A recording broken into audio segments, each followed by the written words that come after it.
बिस्मिल्लाहिर्रहमानिर्रहीम। अस्सलाम वालेकुम नाजरीन, चंद दिन पहले बाजार में एक दुकान पर गया। दुकानदार साहब मोबाइल पर मसरूफ थे। उन्हें मेरे आने का पता ही ना चला और मैं उनके फारिग होने का इंतजार कर रहा था। मैं दुकान में अंदर पड़े हुए एक बेंच पर बैठ गया। दुकानदार साहब शायद किसी पराई खातून के साथ महवे गुफ्तगू थे। इंतहाई गैर अखलाकी और नंगी बातें की जा रही थीं। करीबन 1 मिनट उनकी कॉल चली। जब उन्हें मेरे आने का पता चला तो उन्होंने कॉल डिस्कनेक्ट करके मेरी तरफ मुतवज्जा हुआ, लेकिन मैं अब उनकी बातें सुनकर बददिल हो चुका था। उन्हें डिस्टर्ब करने के लिए मुआजरत की और बगैर कुछ खरीदे अगली दुकान पर चला गया, क्योंकि मेरा ख्याल है कि जिन साहिब को अपनी रोजी रोटी वाली जगह का ही एहतराम नहीं, तो मैं उनसे किसी भी एहतराम और दयानतदारी की तवक्का क्यों करूं। मुझे ये मुनासिब नहीं लगा कि जिनका अपना रिज्क गंदे ख्यालात और बेहुदा बातों से आलूदा हो, मैं उनके हाथों से लेकर अपना रिज्क भी गंदा करूं। जब मैं पहली क्लास में स्कूल दाखिल हुआ तो पाँव में कैंची चप्पल होती थी। भाग दौड़ में चप्पल टूटी तो अम्मी ने कहा कि जाओ और इसे मुरम्मत करवा लो। मैं बाहर गया।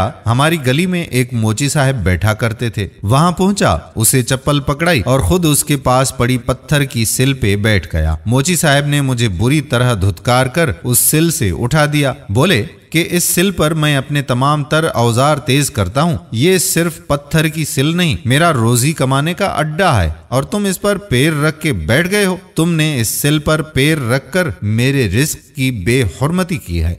मोची साहब मजीद बोले कि तुम्हें तुम्हारे बाप ने ये नहीं बताया कि जहां से रिज्क कमाया जाए वहां अल्लाह और उसके रसूल सल्लल्लाहु अलैहि वसल्लम का नाम लिया जाता है और किसी तरह की बदतमीजी नहीं की जाती। पता नहीं तुमने हाथ भी धोए हुए हैं या नहीं। फौरन ये सिल छोड़ो और परे हट कर बैठो। मुझे मोची की उस बात से काफी बेइज्जती महसूस हुई। मैं 5-6 साल का था, पर दिल में ये आया कि ये ही सिल उठाकर मोची के सर में दे मारूं और फौरन अपनी बेइज्जती का बदला ले लूं, लेकिन चुप कर गया। मुझे नहीं इल्म कि वो मोची साहब इस वक्त कहाँ हैं और किस हाल में होंगे। उनकी बात मुझे बुरी तो लगी, लेकिन उस बंदे ने मुझे मेरी जिंदगी तक के लिए एक पाकीज़ा और 2 टोक सबक सिखा दिया। जहां मैं रिज्क कमाता हूं, जमीन के उस टुकड़े पर मुझे सिर्फ अच्छा करना होगा, अच्छा सोचना होगा, हक करना होगा, सच बोलना होगा और पूरा तोलना होगा। रिज्क कमाने वाली उस जगह को मुझे इज्जत देना होगी ताकि मेरा रिज्क मुझे इज्जत दे दे।